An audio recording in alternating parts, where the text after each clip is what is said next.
ఒక నిజమైనటువంటి నిబద్ధతతో కూడినటువంటి 72 గంటల నిరాహార దీక్షను నేను చేయబోతా ఉన్నాను హైదరాబాద్లో 4, 5, 6 తారీఖున ఆగస్టు 4, 5, 6 తారీఖున నేను ఇదివరకు ఎట్లా అయితే అంబేద్కర్ విగ్రహ సాధన కోసం 72 గంటల నిరాహార దీక్ష చేశానో బీసీ బిల్లు సాధన కోసం కూడా రాష్ట్ర కేంద్ర ప్రభుత్వాలపై ఒత్తిడి పెంచడానికి మన తెలంగాణ రాష్ట్రంలో బీసీ బిడ్డలకు ఎంత అవసరం ఉంది బీసీ బిల్లు అనేటటువంటి అంశాలని ప్రపంచానికి తెలియజెప్పడానికి తెలంగాణ జాగృతి అధ్యక్షురాలుగా తెలంగాణ బిడ్డగా ఒక సోదరిగా నేను నిరాహార దీక్ష 72 గంటలది 4, 5, 6 ఆగస్టు నాడు చేయబోతా ఉన్నాను.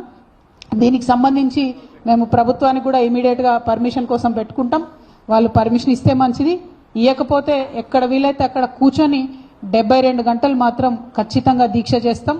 నాకున్న కాన్ఫిడెన్స్, నాకున్న విశ్వాసం ఏంటంటే అంబేద్కర్ విగ్రహం సాధించడానికి ఉమ్మడి ఆంధ్రప్రదేశ్లో 72 గంటలు నేను నిరాహార దీక్ష చేసిన.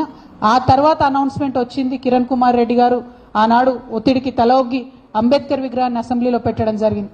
అదే పంతాను, అదే గాంధేయవాదాన్ని, అదే ప్రజాస్వామిక పరిధిలో మేము నిరసన తెలియజేస్తాం.